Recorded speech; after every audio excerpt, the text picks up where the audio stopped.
개별법 기본 강의 1강 들어가 보도록 하겠습니다. 저희 앞에서 행정법 30강 모두 마무리되었고요. 이제 저희 시험 범위인 개별법 3법을 본격적으로 들어갈 거예요.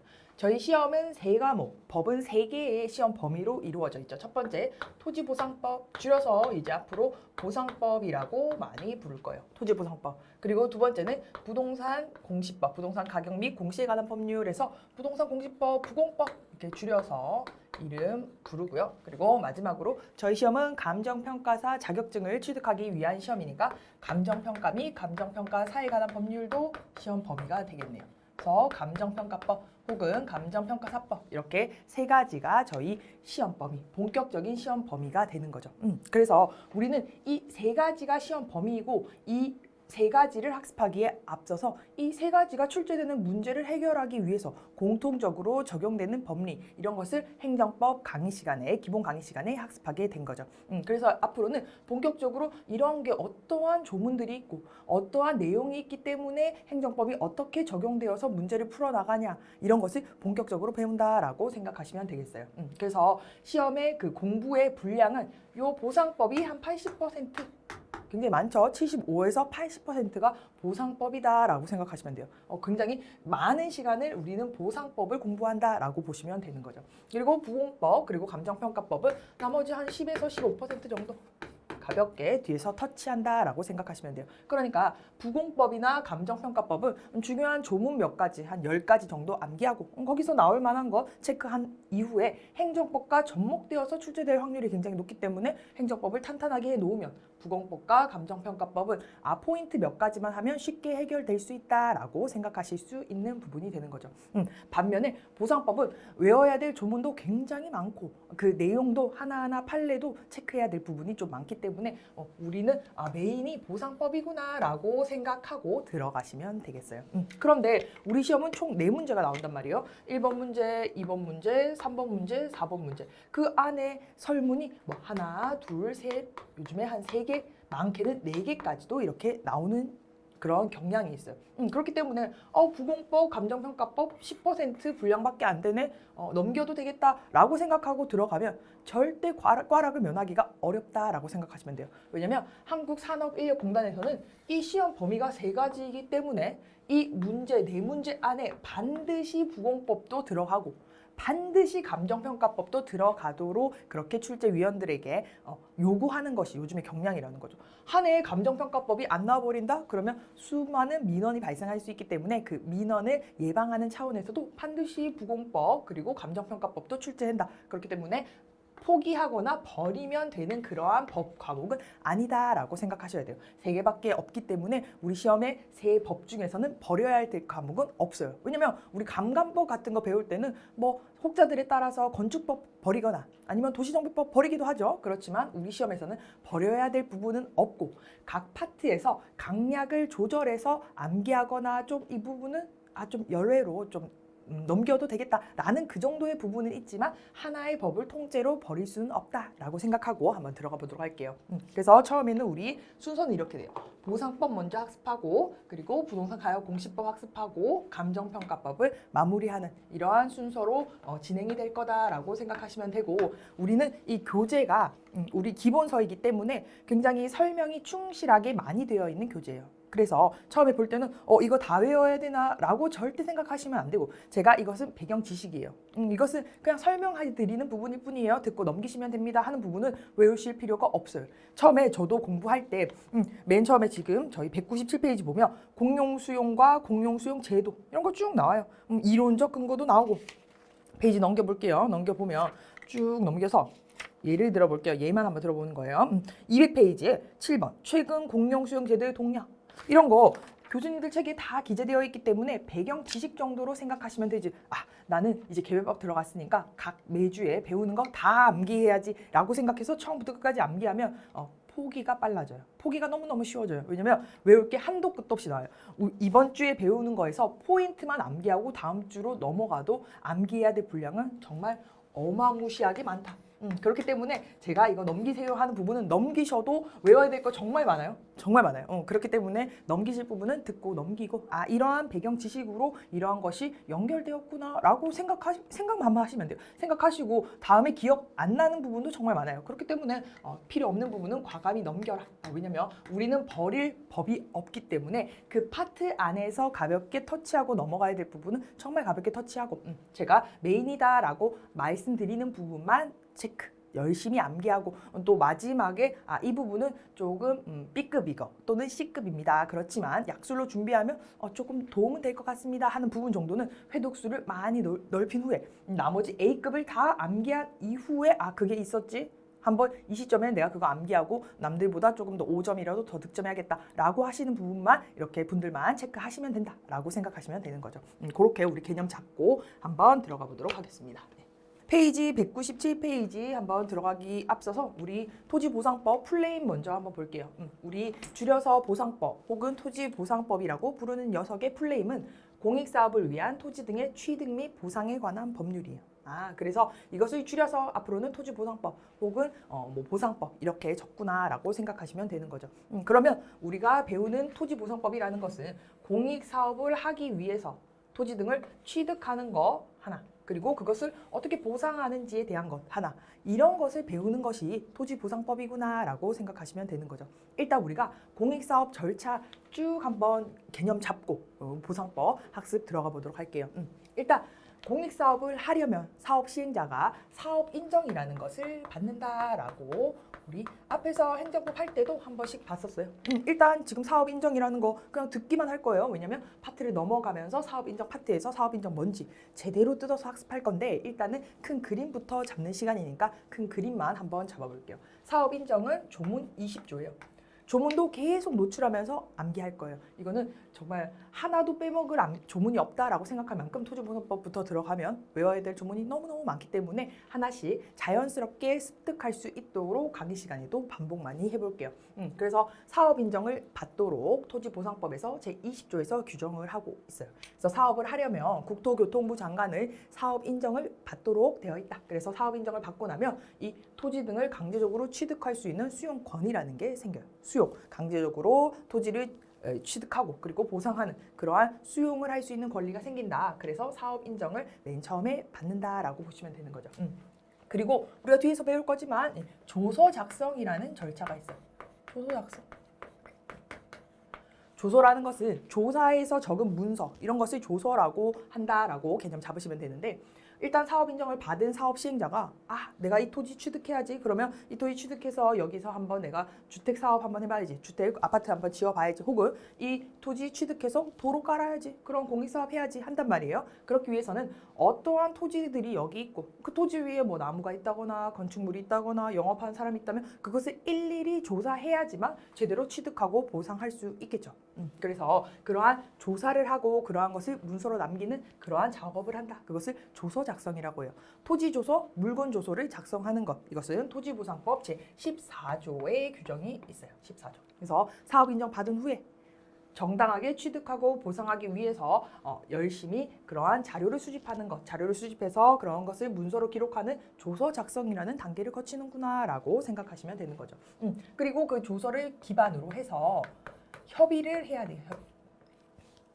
협의는 26조에 규정이 되어 있어요. 26조. 그러니까 피수용자, 그러니까 토지를 수용당하는 입장에서 보면 일단 강제적으로 수용하기에 앞서서 그 사람과 협의하는 것이 우선시된다라는 것이 기본 개념이다라고 생각하셔야 돼요. 왜냐하면 강제적으로 취득할 수 있어요. 왜냐하면 사업 인정을 받았기 때문에 수용권이 있으니까. 그렇지만 사유재산권은 함부로 침범해서는 안 된단 말이에요. 그렇기 때문에 일단은 수용에 앞서서 강제적으로 취득하기에 앞서서 반드시 협의라는 절차를 거치도록 토지보상법에서 규정하고 있다라고 생각하시면 되는 거죠. 그런 다음에 협의가 불성립하면 그때서야 수용이라는 것을 한다. 수용 재결을 한다라고 생각하시면 되겠습니다. 이거는 34조에 있는 거죠. 그래서 공익사업이라는 거 절차 그냥 간단하게만 보면 사업 인정 받고 그래서 이렇게 조사해서 문서 작성한 다음에 성실하게 협의하고 협의 불성립하면 그때서야 강제적으로 취득하는 수용이라는 것을 할 수 있구나라고 큰 그림 잡으면 되겠어요. 그래서 우리는 토지보상법은 두 가지 파트로 크게 나누어져요. 이렇게 공용수용까지 이르르는 일련의 과정을 모두 학습하는 공용수용 파트가 하나가 되는 거죠. 그래서 파트 1은 공용수용에 이르르는 공용수용에 관한 파트예요. 수용. 그러니까 공용수용에 앞서서는 협의도 있어야 되고 조사하는 그러한 단계도 거치고 사업 인정도 있고 이러한 것을 일단 다 배우고 그리고 파트 2로 넘어가서 이것을 강론이라고 하기도 해요. 구체적으로 배우는 것은 손실보상. 보상에 대해서 배우는 파트가 두 번째 파트가 된다라고 생각하시면 돼요. 그러니까 토지보상법에서 이름에서 딱 나와 있는 거죠. 어떻게 취득하는지에 대해서 파트 1에서 배우고 그리고 난 다음에 감정평가사니까 그 보상의 단계에서 감정평가한단 말이에요. 그것이 보상평가죠. 우리 실무에서도 많이 풀고 계신 거. 그런 거 어떻게 보상이 이루어지는데 라는 것을 두 번째 파트에서 배우게 된다라고 보시면 돼요. 그래서 파트 2 들어가 보면 의외로 굉장히 꼼꼼하게 실무와 관련되어서 요런 것들 요렇게 보상합니다. 그 근거조문 이겁니다. 라는 것을 배우는 게 요 손실보상 파트다. 그래서 실무랑도 조금 연관성이 많이 있는 부분은 손실보상 파트다라고 생각하시면 되는 거죠. 그래서 우리는 크게 이렇게 일련의 공익사업 절차를 쭉 이르는 데까지의 모든 파트를 뜯어서 보는 것이 공용수용 파트고 그리고 그 과정에서 협의하는 단계에서도 감정평가 이루어질 거고 보상평가 그리고 수용재결 파트에서도 보상평가 이루어질 거고 수용재결 다투는 단계에서도 또 한 번 더 평가 이루어질 거란 말이에요. 그러한 평가들 손실보상 어떻게 이루어지는지 그런 것을 구체적으로 살펴보는 게 손실보상 파트다라고 생각하시면 되겠어요. 강론이라고도 부른다라고 보시면 되는 거죠. 그래서 큰 그림은 이렇고 이 중간중간에 하나하나 여기서 삽입되는 그러한 내용들이 굉장히 많아요. 사업 인정 전에도 협의라는 것을 한번 거치게 되고 또 수용 재결에 이르려면 여기에서 재결 신청이라는 것도 하고 또 토지 소유자는 재결 신청 청구도 할 수 있고 그럼 이 협의와 이 협의가 뭐가 다른지도 한번 보고 사업 인정도 뜯어보고 그리고 조서 작성하는 절차 요 사이에 이러한 내용들도 보고 이런 것들이 공용수용 파트에서 배우게 되는 내용이다라고 보시면 되는 거죠. 그리고 가장 중요한 것이 이 수용 재결에 불복해서 다투는 것 그러한 행정 쟁송을 어떻게 하는지 쟁송 권리구조가 결국 제일 중요한 거죠. 그 보상금을 증감해달라, 보상금을 증액해달라라는 소송의 형태가 어떻게 되는 건지 그런 것이 또 메인 포인트로 가장 중요하다라고 이렇게 큰 그림 잡고 우리 보상법 한번 들어가 보도록 할게요. 그래서 오늘은 첫 번째 이 단계부터 쭉 이렇게 보는 거예요. 그렇기 때문에 첫 번째 단계 들어가기 전에 이러한 이 정도 부분 공용수용이라는 게 뭔지를 배우는구나 라고 생각하시면 되겠어요. 그러니까 중요도는 다소 떨어질 수도 있고 약간 배경적인 내용을 이야기하는구나 라고 생각하고 가벼운 마음으로 들어가 보도록 할게요. 교재부터 한번 볼게요. 공용수용 챕터 1은 공용수용이에요. 공용수용이라는 게 뭔지 전체적으로 그림 그려보는 거죠. 그러니까 중요도는 떨어진다. 답안지에서는 어떠한 논점을 주고 사례를 주고 그러한 것에서 뭐 인용 가능하냐, 취소소송 제기할 수 있느냐, 보상금을 증감해달라고 할 수 있느냐 뭐 이런 것을 묻는데 공용수용의 제도, 뭐 이론적 근거 이런 거 묻지 않는단 말이에요. 그러니까 중요도 떨어지니까 가볍게만 체크해 볼게요. 197페이지 보면 이론적 근거도 나오고 뭐 공용수용의 특징도 나오고 요건도 나오고 유형도 나오고 이렇게 나온단 말이에요. 끝까지 한번 볼게요. 최근 공용수용 제도의 동향 이런 거 나오는데 중요성 떨어지기 때문에 가벼운 마음으로 201페이지까지 볼 거예요. 한번 하나씩 볼 건데 가벼운 마음으로 보세요. 그래서 처음에 의욕이 너무 과해서 이 앞에 107페이지부터 200페이지까지 막 밑줄 그어가면서 이거 모두 내가 다 흡수해버려야지 하면 안 된단 말이에요. 우리 뇌에는 일정한 용량이 있기 때문에 이렇게 가볍게 치고 나가야 되는 부분은 가볍게 치고 나갈게요. 일단 그래도 우리가 배우는 것이 공용수용 제도니까 결국 공용수용이 뭔지는 한번 봐야겠죠. 첫 번째 줄 노란 줄만 읽어볼게요. 공용수용이란 특정한 공익사업을 위해 우리는 공익사업이라는 게 포인트예요. 토지보상법은 보상법 안에 이름이 이렇게 돼 있어요. 공익사업을 위한 그러니까 공익사업을 위한 거죠. 사사로운 사업 그럼 민간 사업을 위한 그런 것이 공용수용의 포인트가 아니라 공익사업을 위해서 사업 주체가 국가 권력으로 타인의 재산권을 강제적으로 취득하는 것이 공용수용이다라는 거죠. 공용수용. 이 개념만 잡으시면 돼요. 저도 이 개념 답안지에 한 번도 쓴 적 없다라고 생각하시면 되는 거죠. 그래서 써야 되는 정의들 나오면 제가 말씀드릴 테니까 이런 것을 공익사업 위해서 강제적으로 토지를 취득하는 것 이런 것이 공용수용이구나 라고만 개념 잡으시면 되겠습니다. 그래서 강제적으로 타인의 토지를 취득하는 것이기 때문에 당연히 근거가 있어야겠죠. 여기 교재부터 보면 이론적 근거부터 1번 있어요. 이론적 근거 보면 사유재산권은 아무나 침해할 수 없다. 사유재산 불가침해 원칙에 대한 특례로서 공용 수용이 가능하대요. 원래 타인의 재산권 당연히 강제적으로 내놔라고 할 수 없는 것이 사유재산 불가침해 원칙이란 말이에요. 그런데 공익 목적을 위해서 공용 수용 제도를 인정하는 것. 그렇기 때문에 이러한 공용 수용은 그러한 사유재산 불가침 원칙에 대한 특례구다. 이렇게 설명하는 거죠. 그렇지만 이런 이론적 근거 정말 안 중요하기 때문에 암기 필요 없어요. 두 번째도 볼게요. 그리고 공익사업이라는 게 즉 공익 목적, 공공복리를 위한 것이기 때문에 그 공용 수용에 대한 이론적 근거로 공공복리를 위해서 국가 권력을 발동시키는 것이다 라고 이론적 근거도 이야기한대요. 교수님들 책에서 이렇게 설명한단 말이죠. 그렇기 때문에 우리는 수험적으로는 불필요한 내용이다 라고 보시면 돼요. 그런데 근거 중에서도 하나 정도는 체크할 것이 무엇이냐? 헌법적 근거가 있어요. 헌법적 근거. 이것은 우리가 암기하는 조문이에요. 헌법 23조 3항. 우리 감정평가법, 감정평가사 시험 공부한 사람 중에 헌법 23조 3항 모르는 수험생 아무도 없어요 라고 생각하시면 돼요. 그렇기 때문에 우리 요거 암기해야 되는 거죠. 볼게요. 공용 수용은 재산권에 대한 중대한 침해다. 사유 재산권은 보호받아야 된단 말이에요. 내 돈 내 산인데, 내 땅인데 아무나 뺏어갈 수 있게 하는 거 안 되는데 그러한 예외로 헌법에서 23조 3항에서 이렇게 얘기하고 있어요. 공공 필요에 의해 재산권의 수용, 사용, 제한 및 그에 대한 보상은 법률로서 하되 정당한 보상금을 지급하여야 한다라고 헌법 23조 3항에서 규정하고 있는 거예요. 그러니까 사유재산권은 엄격하게 보호받아야 하는데 공공 필요에 의해서는 이렇게 법률로서 취득하고 또 보상금을 지급할 수 있도록 헌법에서 규정하고 있는 거죠. 그렇기 때문에 공용 수용에 대한 헌법적 근거로는 23조 3항이 있다라고 생각하시면 돼요. 이 조문도 계속 하다 보면 암기가 되는데 저는 이렇게 암기했어요. 공공 필요에 의해서 재산권의 수사제, 수용하거나 사용하거나 재산하는 것은 재산 및 그에 대한 보상은 수사제는 이것도 잘 암기가 안 되더라고요. 수사제 및 그에 대한 보상은 법률로서 하되 그러니까 법의 근거가 없으면 공용 수용 절대 할 수 없다라는 것이 이 헌법 23조 3항에서 이야기하는 거죠. 그러니까 공공 필요가 있다 하더라도 재산권을 수용하거나 사용하거나 제한하려면 반드시 법률이 있어야 되고 그에 대해서 보상에 대해서도 반드시 법률로 명문의 규정이 있고 그리고 그에 따른 정당한 보상금을 지급 반드시 하여야 한다라는 것이 헌법 23조 3항에서 이야기하는 거다라고 생각하시면 돼요.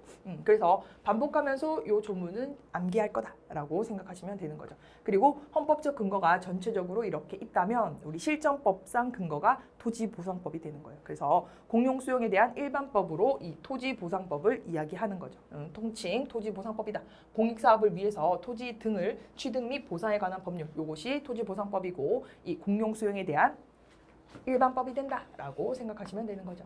그래서 공용수용에 대한 근거로는 요 이론적 근거보다 헌법적 근거로 헌법 23조 3항이 있고 그리고 우리가 배우는 토지보상법이 일반법으로서 공용수용의 근거 법률이 되는구나라고 생각하시면 되겠습니다. 그래서 197페이지 보면 저희 툭툭 치고 나가는 거예요. 공용수용 뭔지 강제적으로 취득하는 거 뭐를 위해서요? 공익사업을 위해서, 공공필요를 위해서. 그러면 우리 앞으로 공공필요가 뭔지 배우겠네요 라고 생각하는 거. 그러한 배경 지식으로서 이것을 보는구나 라고 이렇게 포인트 잡으시면 돼요. 이론적 근거 툭 치고 나가고 헌법적 근거, 헌법 23조 3항은 오늘 암기해야 될 조문이구나 라고 생각하는 거죠. 그래서 계속 반복하다 보면 이 헌법 23조 3항 공공필요에 의해 재산권의 수요사제, 수용사용 제한 및 그에 대한 보상은 법률로서 하되 정당한 보상금을 지급해야 된다. 이것을 그대로 우리 답안지에 써낼 일이 있기 때문에 이것은 암기해야 된다. 그리고 실정법상 근거로는 토지보상법이 있다. 이렇게 체크하는 거죠. 밑에 2, 3번 많은 개별 법률에서 이렇게 준용하는 규정도 있고 준용하지 않는 경우에는 그러한 법률 따르면 된다 하는 건데 중요한 것이 없다라고 생각하시면 되겠습니다. 그리고 다음 페이지 넘어가 볼게요. 특징 여기 보면 1번부터 5번까지 특징 있는 거죠. 당연한 말 써놓은 거기 때문에 한번 툭 치고 넘어가는 부분이다라고 생각하시면 돼요. 이 부분도 볼게요. 특징 5가지가 있어요. 공용수용의 특징, 목적의 특징, 수단의 특징, 목적물의 특징, 효과의 특징, 손실보상의 전제의 특징 이런 것들 답안지에 쓸 일 있다 없다? 없단 말이에요. 그렇기 때문에 배경 지식 정도로만 생각하시면 돼요. 첫 번째부터 볼게요. 목적의 특징. 공용수용이라는 것은 특정 공익사업을 원활하게 수행하여 공익증진을 도모하는 데 있다. 읽고만 보시면 되는 거죠. 공익사업을 위해서 공용수용 제도가 도입되었으니까 당연히 공익증진을 목적으로 하는 그러한 특징이겠구나 라고 보시면 되고 두 번째 수단의 특징. 공용수용의 법적 수단. 공용수용이라는 것은 뭐였죠? 협의해서 취득하는 것이 아니라 타인의 재산권을 강제적으로 취득하는 것이다 그렇기 때문에 수단이 강제적이다라는 것이 특징이 되겠네요. 3번 보겠습니다. 3번 목적물의 특징. 목적물 공익사업에 필요한 특정한 재산권이 되는 것. 그것이 요거 목적물의 특징이다. 그래서 아무런 재산권, 아무 관련 없는 재산권을 취득하는 것이 아니라 그러한 공익 증진을 도모하기 위한 특정한 공익사업에 필요한 특정한 재산권이 목적물이 된다라는 거죠. 정말 이거 내용 암기하시면 안 돼요. 그냥 들으시기만 하시면 됩니다. 그래서 그 재산권 중에서도 특히나 토지가 우리 중요한 그러한 목적물이 된다라는 거죠. 효과 볼게요. 재산권의 취득 소멸시키는 물권 변동이며 권리 원시 취득이다. 이거 한번 보면 공용 수용에 의해서 강제적으로 특정한 재산권을 취득하는 것에 대해 효과를 보면 그 취득은 원시 취득이래요. 하나 구분해 보면 우리 두 가지가 있어요. 원시 취득이 있고 승계 취득이라는 것이 있어요. 개념적으로 승계 취득이라는 것이 있다. 쉽게 생각하면 승계 취득은 매매에 의해서 취득하는 거예요. A라는 토지를 제가 갑으로부터 매수했어요. 그렇게 되면 그 취득은 승계 취득이 돼요. 그러면 예를 한번 들어볼게요. 토지 말고 집으로 예를 들어서 제가 갑의 아파트 101동을 매수했어요. 그런데 갑이라는 사람이 이 아파트를 전세를 놓고 있었단 말이에요. 그러면 저는 이 전세 그대로 안고 아파트를 사게 되는 거예요. 전세를 그대로 안고. 그러니까 그 아파트에 있던 권리를 그대로 승계해서 제가 받아서 그 아파트를 취득하게 되는 것. 그것이 승계 취득이다라고 생각하시면 돼요. 그에 반해서 원시 취득이라는 것은 그 앞에 있는 재산권을 취득한 다음에 그 모든 권리를 다 소멸시키는 거예요. 소멸. 없어져 버리는 거예요. 그러한 권리들이. 그러한 물권 변동을 원시 취득이라고 한다라고 개념 잡으시면 되겠어요. 보면 제가 여기서 토지를 다 사고 그리고 건축물 같은 거 이전시키거나 이렇게 해서 공익사업을 해야 되는데 거기에 위에 있던 모든 권리들을 그대로 내버려 둔다면 제가 공익사업 진행할 수 없겠죠. 그렇기 때문에 공용 수용은 원시 취득이 취득에 대한 성격이 원시 취득이다. 권리를 원시적으로 취득하는 거다라고 생각하시면 돼요.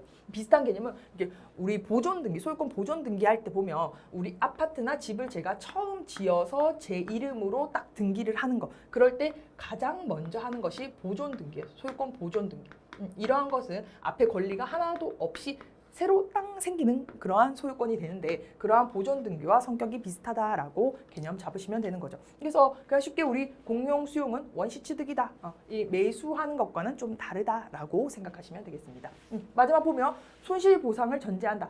즉 강제적으로 취득하고 보상 제대로 이루어지지 않으면 난리 나겠죠, 난리. 그렇기 때문에 우리도 파트 1에서는 공용 수용을, 파트 2에서는 손실 보상을 꼼꼼하게 학습하게 되기 때문에 이 공용 수용은 당연히 이러한 손실 보상, 정당한 보상을 전제로 한다라고 생각하시면 되겠어요. 5가지 특징, 당연한 이야기 적어놓은 거 개념적으로 배경 지식으로 생각하시면 되겠습니다.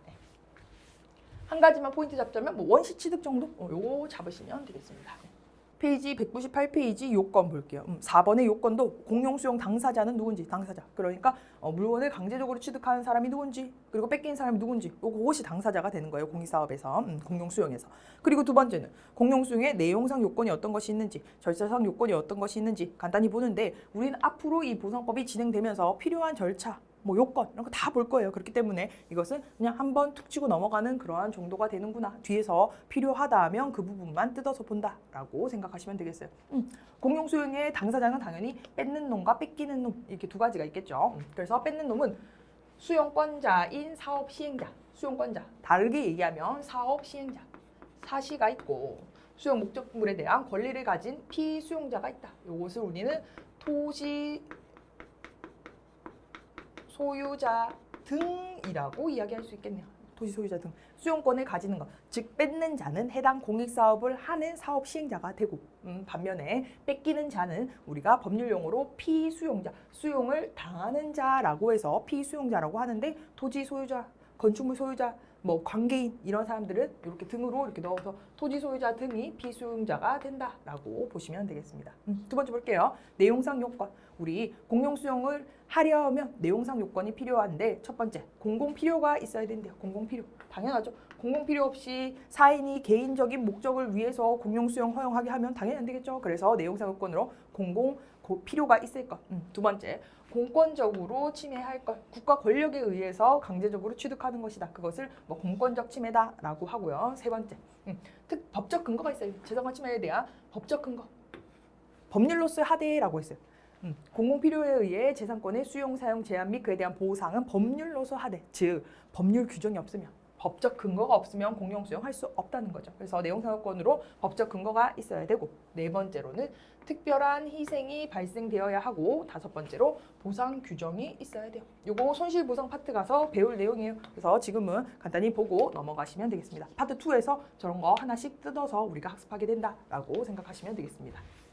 절차상 요건 쭉 절차 있다는 거죠. 절차상 요건. 이러한 절차에 맞춰서 우리 공부하게 되는 거예요. 그런데 지금 보니까 쭉 가볍게 터치하고 가볍게 터치할 게 너무 많네요 생각하실 수 있는데, 이 개별법 책은 400페이지에 달하는데 정말 책의 내용이 거의 다 암기되어야 되고, 우리 보상법 조문도 거의 다 암기되어야 된단 말이에요. 암기될 거 너무 많기 때문에 지금 그냥 넘긴다고 절대 아쉬워하실 부분이 없다라고 생각하시면 돼요. 그래서 첫 번째는 도입부이기 때문에 이러한 배경적인 거, 전체적인 흐름을 본다라고 가볍게 생각하시면 되고, 너무 암기할 거 없는 거 아니야? 걱정하실 필요 없어요. 뒤에 가면 다 암기하셔야 되기 때문에 마음 내려놓으시고 편하게 들으시면 되겠습니다.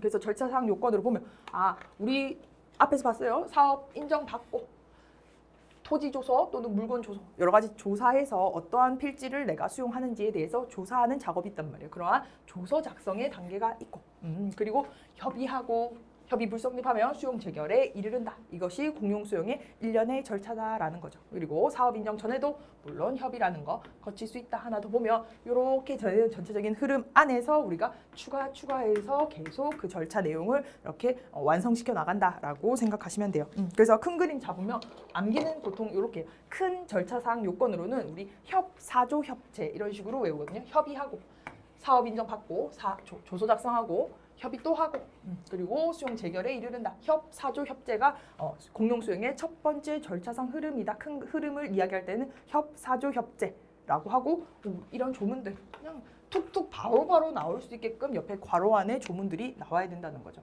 그래서 뒤에 보면 앞에 협의 같은 거 비교하는 거 다 뒤에서 배울 거예요. 그래서 큰 흐름으로는 협사조 협재, 이것이 공용 수용의 큰 절차이구나 라고 생각하시면 되겠습니다. 여기까지 요건 받고 유형도 한번 볼게요. 교재 199페이지죠. 공용 수용의 유형. 공용 수용은 본래 수용이라는 것이 있고 간주 수용이라는 것이 있대요. 요거 정말 중요하지 않다. 답안지에 쓸 일 없다. 개념만 잡을게요. 본래 수용이라는 것은 공용 수용이 본래적으로 갖는 의미로서의 수용이다라는 거죠. 그러니까 공익사업을 위해 목적물을 직접 수용하는 것. 일반적인 공용 수용을 본래 수용이라고 일컫는다. 그렇다면 간주는 공용 수용처럼 간주하는 것, 볼게. 본래 수용은 아닌데 공용 수용인 것처럼 그렇게 인정해 줄게 라는 것도 몇 가지 있대요. 그러니까 본래 수용의 연장선에서 존재하는 건데, 실정법상으로는 요 확장 수용이 간주 수용에 해당한다라고 보시면 돼요.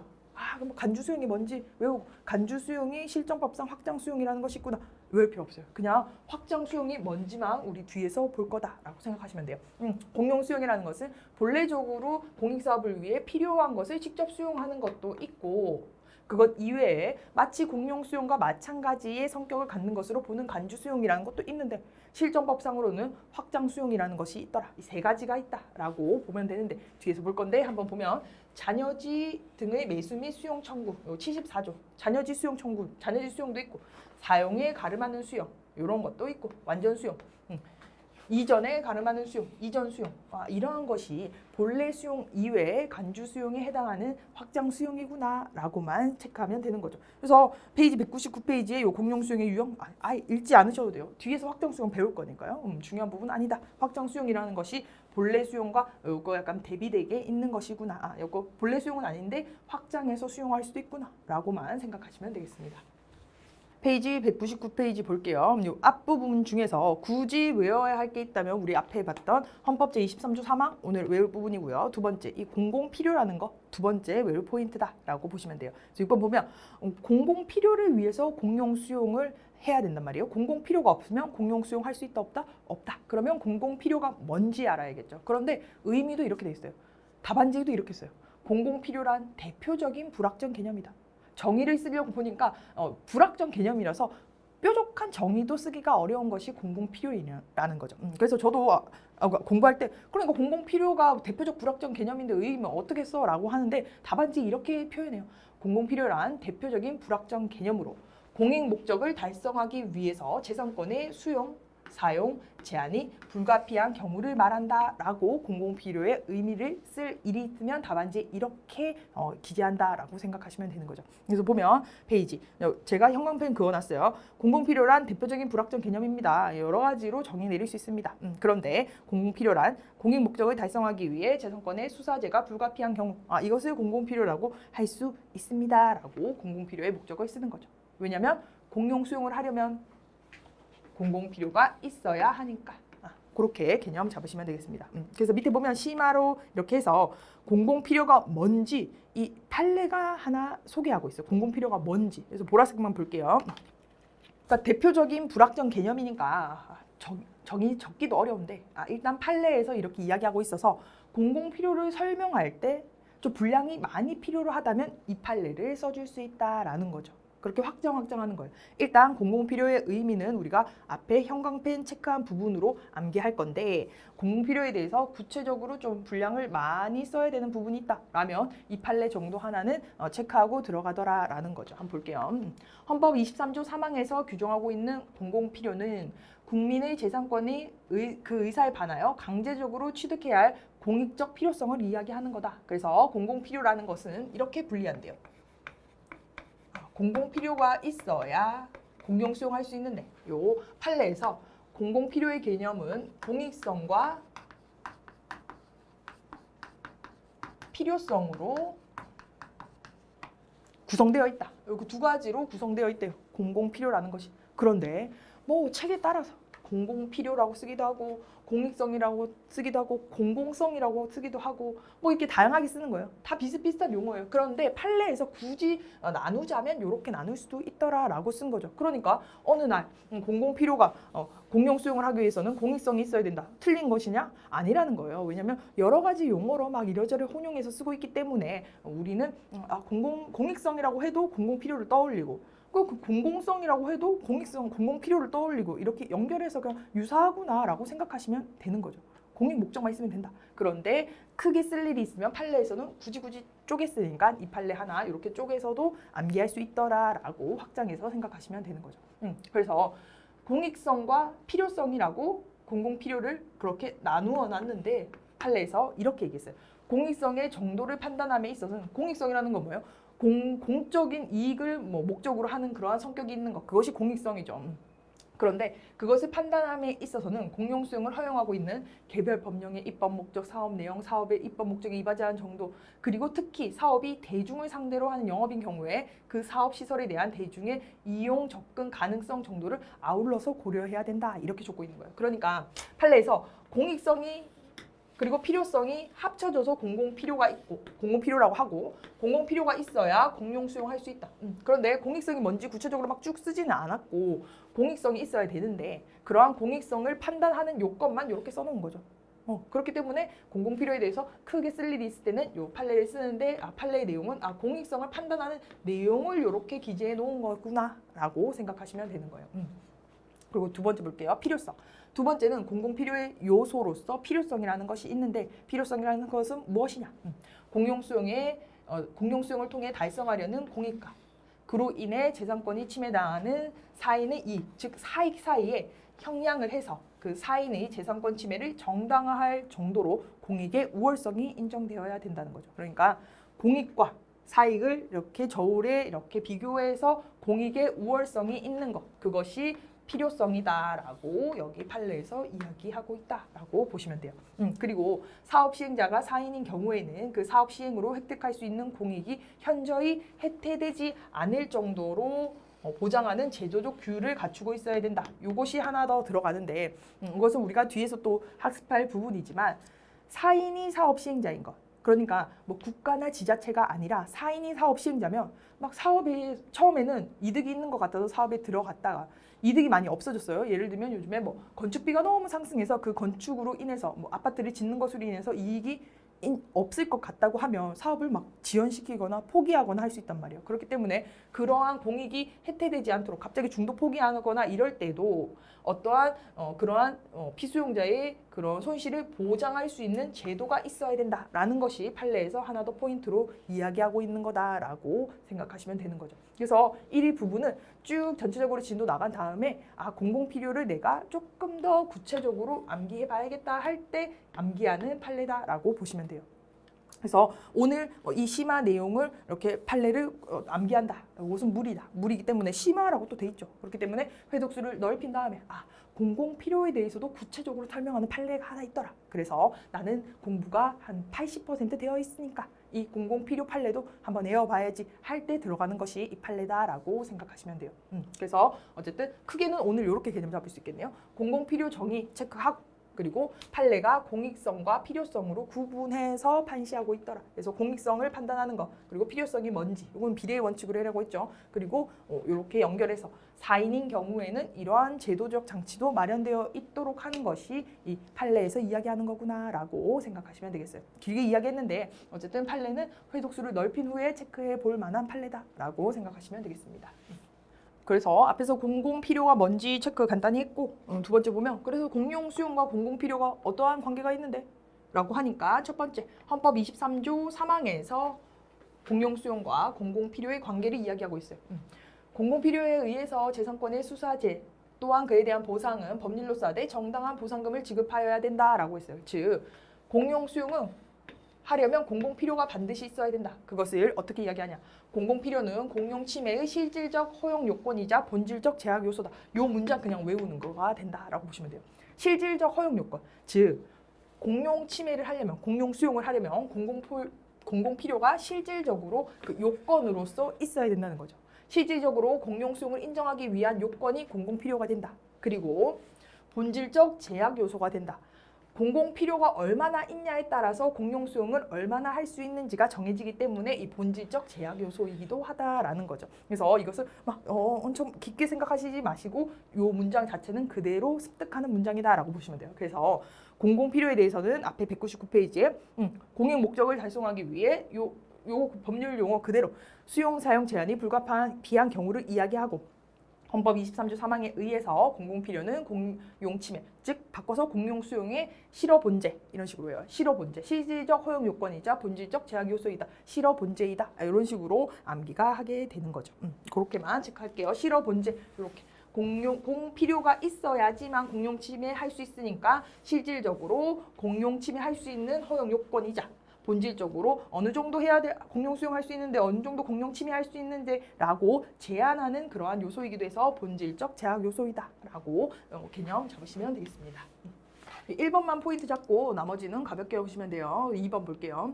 토지보상법 4조 및 4조의 2에서는 수용 적격 사업, 수용할 자격이 있는 사업, 다시 말하면 수용 적격 사업이라고 해요. 그것을 수용 적격 사업을 토지보상법 4조 및 별표 4조 2에서 규정하고 있어요. 그렇기 때문에 공공 필요가 있으면 이 수용 적격 사업으로 입법화해 두었다라고만 생각하시면 되는 거죠. 수용 적격 사업이라는 것이 이렇게 있구나. 우리 뒤에서 볼 거예요. 구체적으로. 그래서 이것만 공공 필요가 있어야지만 수용 적격 사업이 된다라고 보시면 되는 거죠. 다음 볼게요. 그리고 공공필요 3번 판단 기준. 우리 행정법 기본 강의 시간에 우리 중요하게 배웠던 비례 원칙 행정기본법 제10조죠. 법형 비성신부였어요. 법형 비성신부. 그래서 비례 원칙을 통해서 공공필요가 있는지 없는지를 판단한다라고 보시면 돼요. 그래서 이 비례 원칙은 우리 토지보상법 문제 해결할 때도 많이 쓰는 수단이 돼요. 그래서 공공필요는 비례 원칙을 적용해서 판단하는구나 라는 거 가볍게 포인트 잡으시면 되겠습니다. 마지막 4번 노란 색깔 해볼게요. 수용에 있어서 공공필요의 확대화 경량. 최근 민간이 많이 도입되어서 공익사업을 시행한단 말이에요. 그렇기 때문에 공공이익이란 관념은 점점 확대되고 있다. 예전에 비해서 공익이라는 개념도 점점 넓어지고 있다. 예전에는 뭐 도로 같은 거 울퉁불퉁해도 뭐 삶에 지장 없었다고 생각할 수도 있지만 요즘에는 그러한 것도 모두 공익. 다수의 사람들의 이익을 위해서 반드시 필요한 것이 뭐 도로, 항만, 철도 이런 것들이 개념이 점점 넓어지고 있단 말이에요. 그렇기 때문에 이런 공공 필요도 확대가 되는 경향이 있구나라고 생각하시면 되는 거죠. 가볍게만 보시면 돼요. 페이지 200페이지의 7번도 그냥 배경 지식 정도로 생각하시면 되는 부분이에요. 그래서 제목만 볼게요. 최근 공용 수용 제도의 동향. 최근에 어떠한 그러한 경향이 있냐 보니까 첫 번째는 공익사업이 확대화되고 있고 또한 그에 따라서 공익성의 검증도 강화되고 있더라. 그러니까 예전에는 그 사업이 공익사업이 아니었더라도 요즘에는 공공필요라는 것이 굉장히 확대화되고 있는 경향이기 때문에 공익사업의 범위가 좀 넓어지고 있다. 그렇지만 그 넓어지는 것을 그냥 가만히 두면 강제적으로 취득할 수 있는 게 너무 넓어지기 때문에 그 공공필요가 있는지 없는지에 대한 공익성의 검증 또한 강화시키는 것이 요즘의 경향이라는 거죠. 그러니까 공익성만 단순히 넓히는 것이 아니라 그것에 따라서 검증 또한 강화되고 있다라는 거 하나만 포인트 잡을게요. 두 번째 볼게요.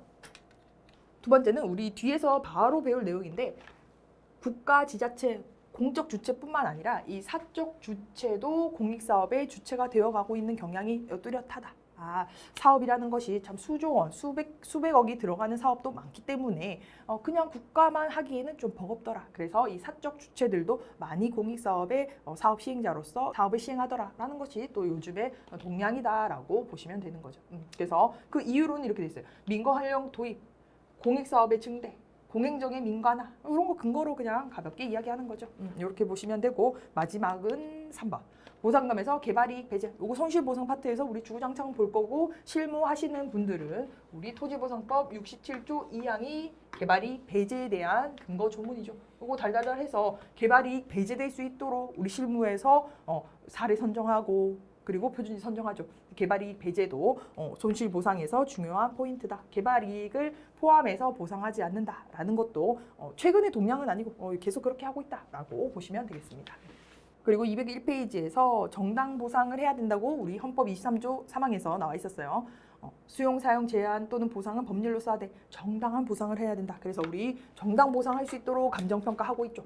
그런데 이 정당 보상도 점점 확대되고 있다. 그래서 단순히 그러한 재산권에 대한 보상뿐만 아니라 이 생활보상 그리고 부대적 손실과 생활보상 이런 것들도 확대해서 점점 보상하는 것이 요즘의 추세이다라는 것만 체크하도록 할게요. 뒤에 가서 생활보상, 부대적 손실보상 다 배울 거예요. 그렇기 때문에 이런 것들이 있겠구나, 앞으로 배우겠구나 라고만 보시면 되는 거죠. 그래서 복습하실 때도 여기서는 그냥 형광펜 그은 부분만 살짝 읽으셔도 되고 필요 없는 부분은 아예 날리고 필요한 부분만 체크하셔도 된다라고 말씀드릴게요. 그래서 본격적으로는 202페이지부터 하나씩 체크해 보도록 할게요.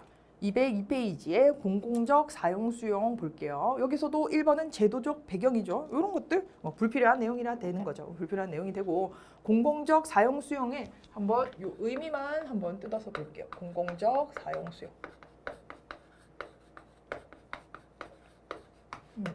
이 사용 수용 보면 제도적 배경 넘기고 의 보면 공공적 사용 수용이란 특정한 공익 사업을 위해서 사적 주체가 여기만 포인트예요. 공용 수용하고 뒤에 내용은 똑같아요. 타인의 재산권을 법률에 의해 강제적으로 취득하는 것. 그것이 공용 수용인데 주체만 달라지는 거죠. 공적 주체가 아니라 사적 주체가 취득하는 것. 그것을 공공적 사용 수용 또는 사적 공용 수용 또는 사용 수용이라고 한대요. 용어를 저렇게 쓴다라는 거죠. 그래서 우리 공용 수용이나 공용 침해 제도를 보면 아예 강제적으로 취득하는 것. 그것을 수용이라고 이야기하고 또는 잠깐 쓰고 다시 돌려줄게도 가능해요. 공용 침해 중에 그것은 공용 사용. 내가 아예 그것을 강제적으로 취득하는 것은 아니고 잠깐만 쓰고 돌려줄게 하는 사용도 가능하단 말이에요. 그래서 이거 보면은 공공적 사용 수용이라고 돼 있어서 잠깐 사용한다는 거야? 수용한다는 거야? 공적 주체가 한다는 거야? 뭐야? 라고 초반에 헷갈릴 수도 있는데 그냥 용어를 그대로 받아들이는 거예요. 공공적 사용 수용이라는 것은 그냥 사인 즉 사적 주체가 사업 시행자인 그러한 공익사업을 이야기하는구나 라고 개념 잡으시면 돼요. 그래서 요것을 사용한다라는 개념과 동일하게 개념 잡으시지 말고 그냥 사인이 하는 수용이구나 라고 개념 잡으시면 헷갈리지 않으실 수 있어요. 초반에는 이 용어 자체가 계속 새로운 게 나오기 때문에 헷갈릴 수 있어요. 그렇기 때문에 요 사용 수용을 보면은 바로 사용을 사인으로 바꿔서 사적 주체로 바꿔서 사적 주체가 수용하는 것을 사용 수용이라고 하는구나 라고 개념을 잡으시면 되겠어요. 그래서 요 용어가 훨씬 쉽죠. 사적으로. 그러니까 사인이 사적 주체가 공용 수용하는 것. 이렇게만 쓰면 참 좋을 텐데 약간 헷갈리게 사용 수용도 동의어다. 공공적 사용 수용도 동의어다라고 개념 잡을게요. 그래서 의의는 공용 수용 그대로 암기하고 사적 주체라는 것만 넣으면 공공적 사용 수용의 정의가 되는 거죠. 그래서 요건도 그냥 공용 수용에서 사적 주체라는 것만 바뀌기 때문에 뭐 중요한 거 없어요. 한번 볼게요. 그래서 페이지 202페이지에 요건 보면은 공공적 사용 수용이라는 거, 공용 수용 요건만 개념만 딱 잡아 놓으면 그대로 다 쓸 수 있는 부분이에요.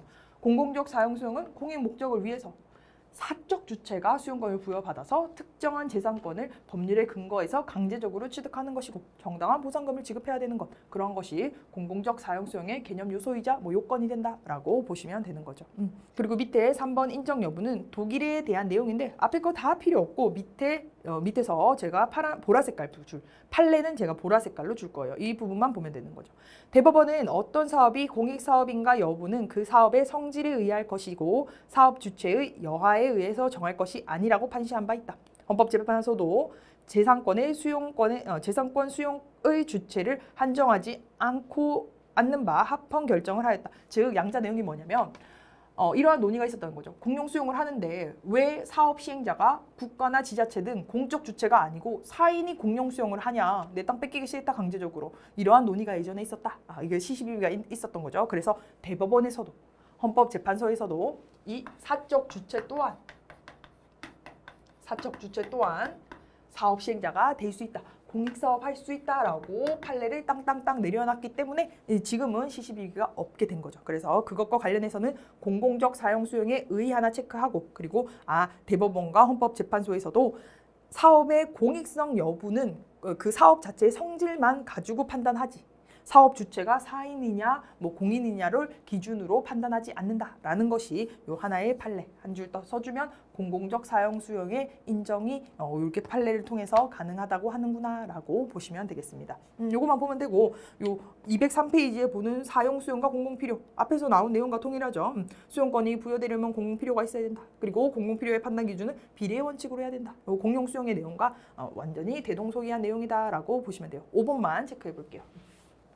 페이지 203페이지 5번만 체크해보면 되는 거죠. 그러니까 사적 주체가 사업 시행자가 되어서 공익사업 할 수 있다. 그래서 의의도 사적 주체라는 것만 녹여내면 되고 공공 필요 당연히 있어야 되고 그거 비례 원칙으로 판단하는 거 당연한 내용 앞과 대동소이하기 때문에 중요하지 않다. 하지만 5번은 좀 체크해보자 라고 말씀드렸어요. 왜냐하면 사인은 수익성이 좀 떨어지면 공익사업을 포기하거나 왜냐하면 민간 기업이기 때문에 포기하거나 막 지연시키는 그러한 가능성이 있다. 그렇게 되면 피수용자 입장에서 보면 내가 보상금 받아서 이사 가려고 했는데 보상금 받아서 다른 곳에서 사업 좀 해보려고 했는데 영업해보려고 했는데 그런 것들이 다 어그러질 수 있단 말이에요. 그렇기 때문에 사적 주체가 사업 시행자인 경우 이러한 공공적 사용 수용인 경우에는 계속적으로 공익을 실현할 수 있는 보장책이 몇 가지 필요하더라라는 거죠. 페이지 203페이지에 보장수단 볼게요. 그러니까 사인이 사업 시행자가 되면 공익사업 포기할 수도 있고 손실이 있어도 보상 안 할 수도 있으니까 다양한 수단들이 필요하더라. 보장책들이 필요하더라. 그것은 첫 번째로는 토지보상법상 환매권과 사업인정 실효라는 것이 있고 두 번째로는 입법적으로도 사법적으로도 좀 통제할 수 있더라라는 거죠. 그래서 우리 뒤에서 환매권이 뭔지 사업인정 실효가 어떤 것이 있는지 볼 거예요. 볼 건데 이것을 보고 나서 여기 오면 사인이 사업 시행자인 경우에 공익성을 계속 보장하기 위한 수단으로 언급되는 것이 그래서 언급되는구나 라고 개념 잡으실 수 있다는 거죠. 그래서 보장 수단으로는 이러한 것들이 있는데 회독을 높여가면 환매권 자리 잡고 사업인정 실효 자리 잡고 나면 자연스럽게 그 보장 수단으로 이 두 가지 쓸 수 있게 되는 거죠. 그렇게만 볼게요. 그래서 포인트는 뭐냐? 사인이 공용 수용할 수 있는데 계속적으로 공익 실현을 보장하기 위한 수단이 반드시 필요하다. 왜요? 사인은 중도 포기 가능성이 굉장히 높기 때문에. 그래서 토지보상법에 이러한 제도가 있는데 이거 사인이 사업 시행자인 경우에만 적용되는 제도 아니에요. 아닌데 이러한 제도가 있어서 공익 실현이 계속될 수 있도록 할 수도 있겠구나 라고 언급해 줄 수 있는 제도가 된다라고 연결하시면 되는 거죠. 그렇게만 볼게요. 그래서 공공적 사용 수용은 이렇게 또 가볍게 체크하시면 되고 의의와 밑에 판례 정도만 체크하시면 되는 부분이에요. 그리고 챕터 2로 넘어가 보도록 하겠습니다.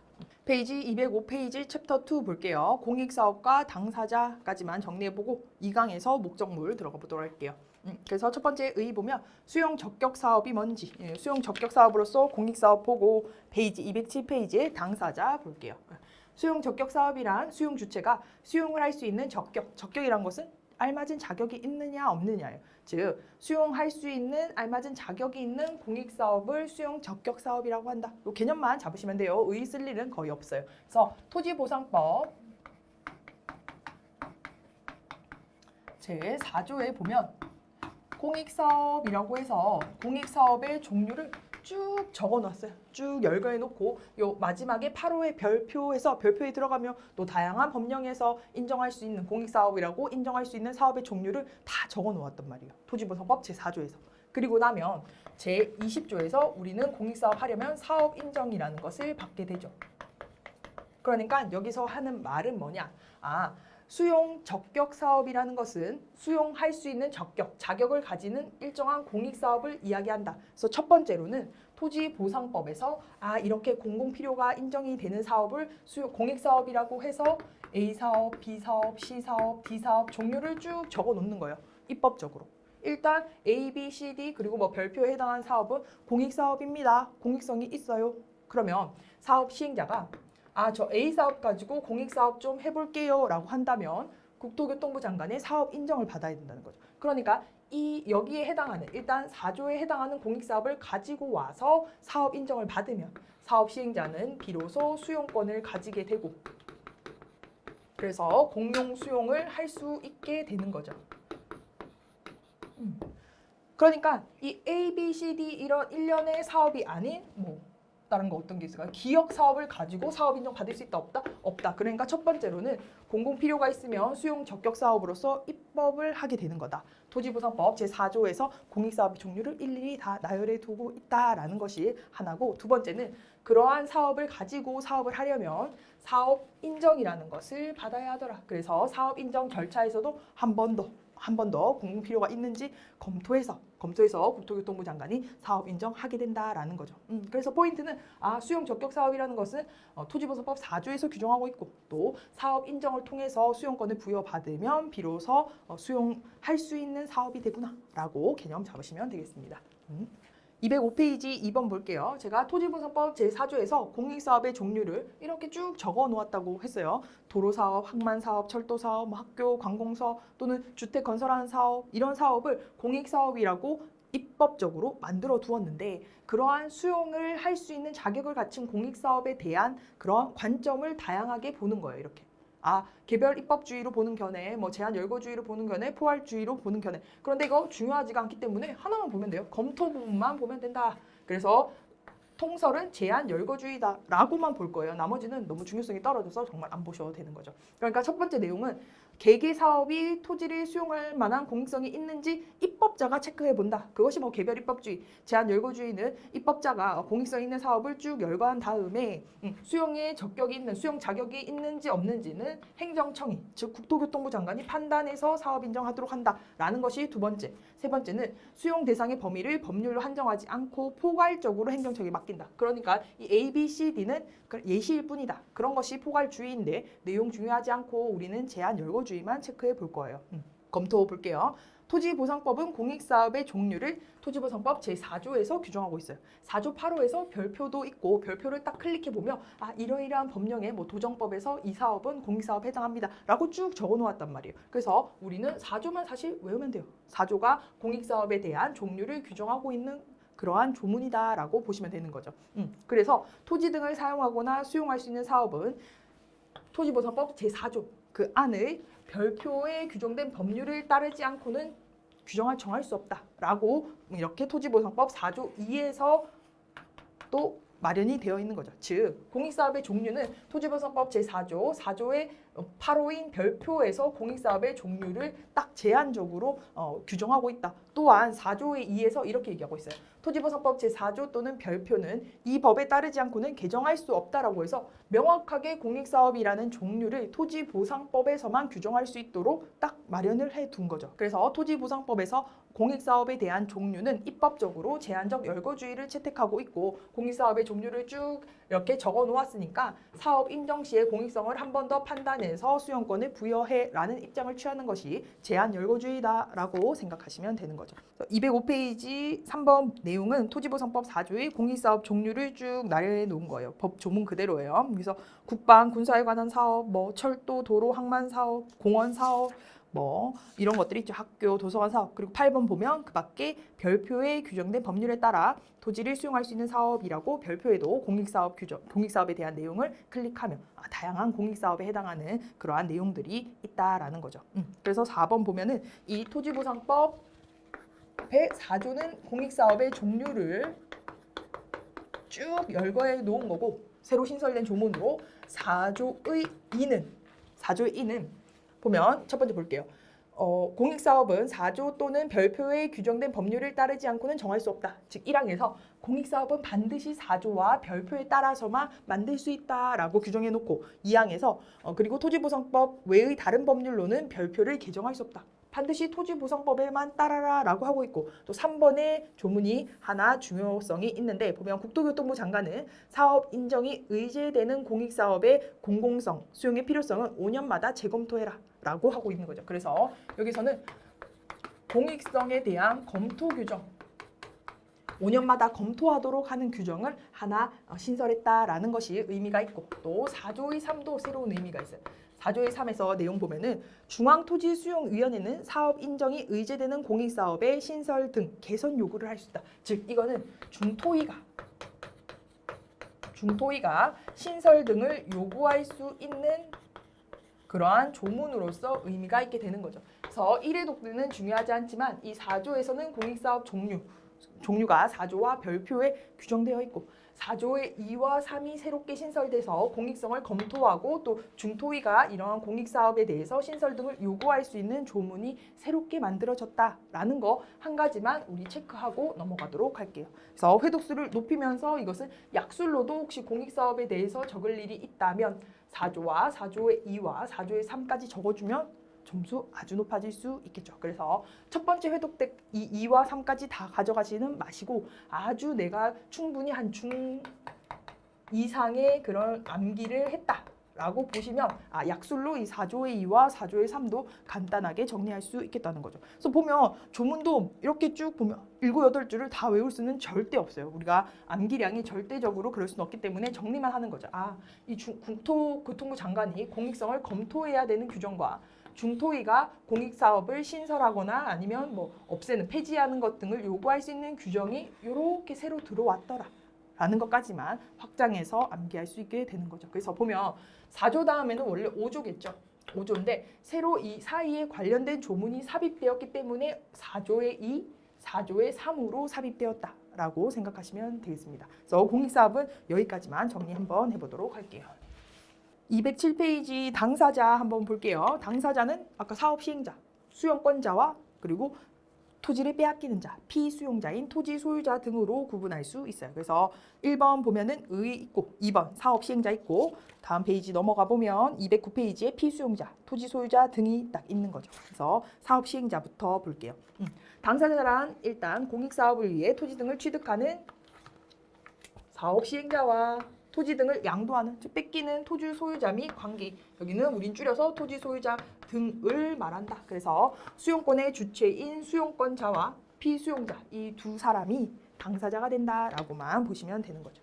여기서도 중요한 부분 하나도 없고 두 번째 이 수용권의 주체가 누구인지에 대한 그러한 논의가 조금만 있더라라고 보시면 되는데 첫 번째부터 볼게요.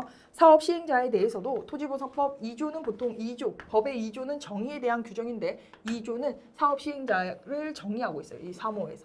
공익사업을 수행하는 자 이렇게 간단히 정의하고 있다는 거죠. 그래서 사업 시행자랑 공익사업을 수행하는 자다. 그런데 이 사업 시행자 포인트에서는 당사자에서는 수용권의 주체가 누구인지에 대한 논의가 포인트 하나가 된다. 그러니까 국가인지 아니면 사업 시행자가 수용권의 주체인지가 논의가 있는데 학설과 판례만 체크해 볼게요. 학설 보도록 할게요. 내용 정리해 보면 우리 토지보상법 제20조에 따라서 사업 인정이라는 것을 봤는데 국토교통부 장관이 사업 시행자에게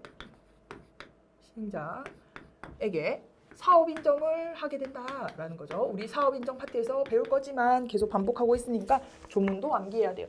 사업 인정 요건을 다 갖추면 그래 너 공익사업 해봐 라는 사업 인정을 해줄 수 있게 되는 거죠. 토지보상법 제20조에 따라서 이렇게 사업 인정을 하게 되면 수용권이라는 것이 딱 생긴다. 수용권이라는 것이 딱 생기는 거예요. 그래서 이 수용권의 주체를 누구로 보느냐 하는 견해가 대립하는데 첫 번째 학설 보면 국가수용설이에요. 국토교통부 장관은 행정청이죠. 즉 국가를 위해서 일하는 손발이란 말이에요. 손발. 이 위에 국가가 있는 거다. 그래서 수용권을 야기시키는 능력이 수용권이다. 수용의 효과를 야기시키는 능력. 그래서 이 수용권의 주체는 국가다라고 보는 것이 첫 번째 견해예요. 이것이 국가수용설이다. 국가수용권설이 되는 거죠. 두 번째, 아니다. 이 수용의 본질은 재산권을 취득하는 것에 있고 수용의 효과를 누리는, 즉 향유하는 능력을 수용권이라고 보아야 한다. 그래서 이 수용권의 주체는 요 사업 시행자다. 라고 보는 것이 두 번째 견해인 거죠. 세 번째는 수용권은 국가가 가지는데 사업 인정을 통해 사업 시행자야 네가 사업만 해봐 라고 수용권을 약간 그 위탁하는 거다. 그래서 국가 위탁권설도 있다라고 세 가지 견해가 있는 거죠. 근데 뭐 이러한 견해는 중요하지 않고 우리는 포인트가 이 사업 시행자 수용권설이에요. 사업 시행자. 그래서 앞에 수용권의 주체만 누군지 붙이면 학설 이름 나오죠. 국가 수용권설, 사업 시행자 수용권설, 뭐 국가 위탁권설 저거까지는 안 적어도 되는 정도다. 그래서 혹시 적을 일 있으면 이 두 가지 정도만 암기하셔도 충분하고 포인트는 우리는 사업 시행자 수용권설로 통설 판례 정리하게 된다라고 보시면 되는 거죠.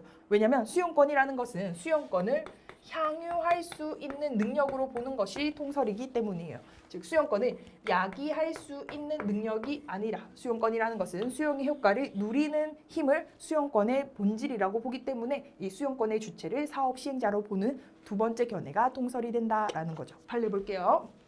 대법원은 사업 인정을 일정한 절차를 거칠 것을 조건으로 수용권을 설정해주는 설권적 처분이라고 판시했다. 요거 사업 인정에서 다시 볼 거예요. 그렇지만 어쨌든 사업 인정이라는 것은 수용권을 사업 시행자에게 이렇게 부여해 주는 처분이다.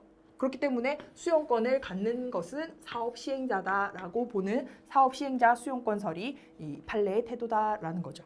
그래서 그냥 정리할 때는 쉽게 수용권은 수용의 효과를 누릴 수 있는, 즉 향유할 수 있는 능력입니다. 그래서 통설 판례는 사업 시행자 수용권설 입장을 취합니다. 라고만 정리하시면 충분하겠다라는 거죠. 그래서 우리는 이렇게 국가냐 수용권의 주체가 사업 시행자냐라는 논의가 아주 작게 남아 있는데 우리는 수용권이라는 것은 수용의 효과를 누리는, 향유하는 능력이라고 보기 때문에 사업 시행자 수용권설의 입장을 취한다라고만 정리하시면 되는 거죠. 그리고 교재에 돌아와 볼게요. 교재 208페이지 보면 쭉 수용권의 주체 받고 3번 사업 시행자의 법적 지위 볼 건데 법적 지위라는 것은 법률 관계예요. 즉 법적 지위, 어떠한 권리를 가지고 어떠한 의무를 갖게 되는가 하는 것이 법적 지위다라고 생각하시면 되는 거죠.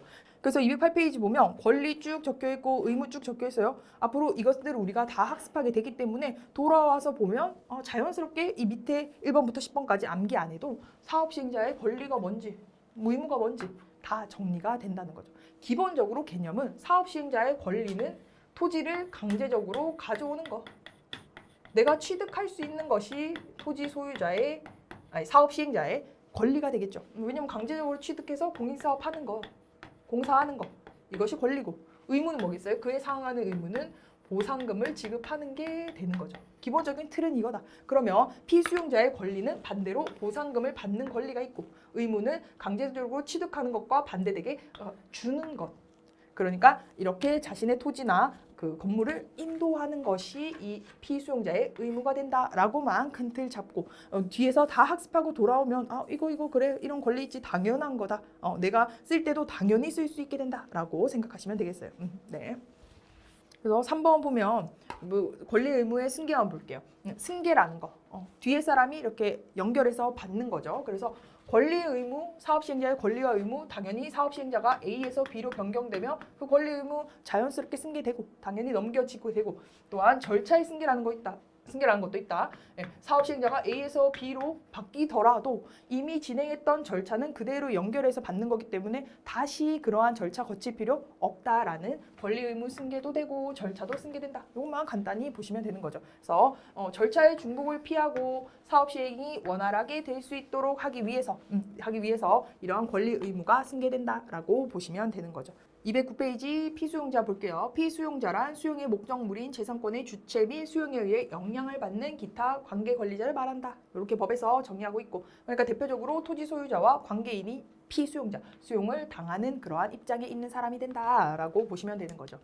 토지 소유자 정의 뭐 간단하죠. 공익사업에 필요한 토지의 소유자를 말한다. 이렇게만 정의 내리면 되고요. 관계인도 사업 시행자가 취득하거나 사용할 토지에 관하여 지상권, 지역권, 전세권, 저당권, 사용대차, 임대차 권리, 그 밖의 토지에 관한 소유권 외의 권리를 가진 자를 말한다. 그러니까 간단히 토지 위에 어떠한 권리가 있을 수 있을까? 지상권 있을 수 있고, 지역권 있을 수 있고, 그런 식으로 전세권 있을 수 있고 등 그 밖의 토지에 관한 소유권 외의 권리를 가진 자를 말한다 라고 적어주시면 되겠죠. 그래서 암기하실 때도 이거 지역권, 지상권, 전세권, 저당권, 사용대차, 임대차 이렇게 다 외우는 게 아니라 대강 토지 위의 소유권 말고 어떠한 권리가 있을 수 있을까? 그럼 한 두세 개 적어주고 그래 토지에 관한 소유권 외의 권리를 가진 자를 관계인이라고 한다. 또한 토지에 있는 물건에 관한 소유권 또는 그 밖에 또 그 외의 권리를 가진 자를 관계인이라고 하는구나 라고만 정리하시면 되는 거죠. 그래서 암기할 때는 토지 소유자는 토지의 소유권을 가진 자, 그리고 피수용자에는 관계인도 있는데 그 관계인은 이렇게 정의 내리더라 라고만, 정말 이거는 간단하게 최대한 암기하는 것이 포인트예요. 간단.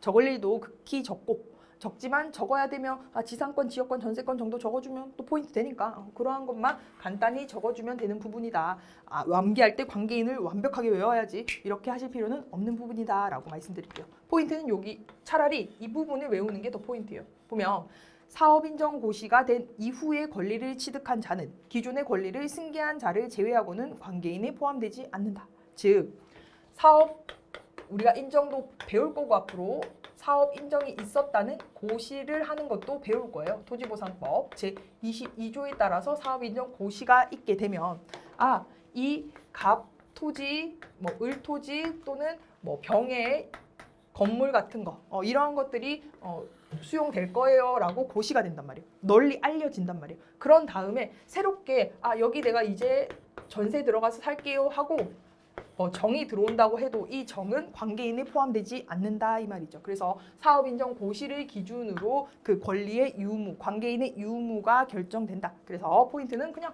사업인정 고시가 된 이후에 권리를 취득한 자는 기존에 병이 가지고 있던 권리를 정이 이렇게 승계하는 것은 되나 새로운 권리가 만들어지는 것은 그 관계인에 포함되지 않는다라는 것만 포인트 하나 잡으면 되는 부분이죠. 그래서 여기 피수용자의 법적 지위에서도 209페이지 권리 쭉 적혀있고 뒤에 보면 의무도 쭉 적혀있지만 이것은 앞으로 배우면 자연스럽게 이렇게 받아들이고 습득되는 부분이다. 그리고 권리 의무 승계는 앞과 동일하게 당연히 승계된다라고 보시면 된다라는 거죠. 이렇게만 정리하도록 하겠습니다. 그래서 워낙 가볍게 배경 지식적으로 필요한 부분도 교재에 많이 담겨있기 때문에 쭉 앞 페이지부터 한번 넘기면서 우리 포인트 잡아볼게요. 공용수용 뭔지 197페이지부터 공용수용 강제적으로 취득하는 거라고 했어요. 근거, 헌법적 근거만 가져간다. 헌법 23조 3항만 체크. 실정법상 근거, 토지보상법이다. 넘기고 특징, 필요 없다. 요건, 필요 없다. 왜냐하면 뒤에서 배울 거니까요. 6. 공공필요라는 것만 체크하자. 공공필요 의 체크한 다음에 심화로 이러한 판례 있더라. 그래서 내가 공공필요에 대해서 정말 잘 암기하고 싶다면 이 심화까지 해서 잡고 답안지에 조금 더 넓게 쓸 수도 있지만 회독이 많아질 때 반드시 체크하자. 그전에는 할 필요 없다. 그래서 공공필요와의 관계 밑에 보면은 23조 3항 공용 수용하려면 공공필요 있어야 한다더라. 토지보상법 4조 별표 또는 4조의 2에서 수용 적격사업 규정하고 있더라. 판단 기준 비례 원칙이다. 그리고 확대와 경량이 있더라. 경량 쭉 그냥 읽고 넘어가는 거죠. 암기할 부분 하나도 없다라고 보시면 돼요. 그래서 202페이지까지 또 왔어요. 202페이지 보면 4인도 공용 수용할 수 있더라. 4인도 사업 시행자 될 수 있더라. 그래서 공공적 사용 수용이라는 거 용어 보면 사업 시행자가 사인이구나, 사적 주체구나 체크하고 의의만 사적 주체 하나 삽입하면 되는 거죠. 그리고 203페이지에 계속적 공익 실현의 보장책으로 수단이 토지보상법상 91조와 23조, 24조가 있더라. 뒤에서 배운다. 뒤에서 배우고 나면 자연스럽게 이것이 사적 공용 수용의 보장 수단으로 두 가지가 제시될 수 있구나라고 체크되겠구나라고 보고 넘어가면 된다라는 거죠. 그래서 쭉 넘어가서 205페이지까지 왔어요. 그러면 수용 주체가 수용할 수 있는 자격을 가지는 공익사업이라는 것이 수용 적격 사업이다. 이것은 토지보상법 4조와 별표에 쫙 나열돼 있다. 그래서 이것은 제한적 열거주의를 취한다라고만 간단히 체크하고 쭉 넘어가는 거죠. 그래서 포인트로 또 이것도 마지막 4번 회독수가 높아지면 4조의 2라는 것과 4조의 3이라는 것이 신설되었다. 그래서 공익성을 검토하고 또 중앙토지수용위원회에서 공익사업을 신설할 수 있는 그러한 요구할 수 있는 조문도 생겼더라라고까지 정리할 수 있는 거죠. 그리고 207페이지까지로 넘어왔어요. 넘어오면 공익사업의 당사자가 있다. 사업 시행자와 피수용자가 있는데 사업 시행자 포인트에서는 중요한 게 뭐라고요? 수용권의 주체가 국가인지 사업 시행자인지가 중요한데 수용권의 내용은 수용권을 누릴 수 있는, 향유할 수 있는 능력이기 때문에 사업 시행자가 수용권의 주체라고 보는 사업 시행자 수용권설이 동사 판례이다라고 정리하고 넘어가면 되는 거죠. 그리고 피수용자 파트에서는 토지 소유자와 관계인의 정의 정도만 체크하면 충분하더라라는 것이 오늘 배운 전체적인 내용이 되는 거죠. 그래서 앞에 부분일수록 좀 가볍게 터치하고 전체적으로 흐름을 잡는 위주로 복습하시는 게 포인트가 되는 거예요. 그래서 다음 시간에는 목적물 들어가 보도록 할게요. 수고하셨습니다.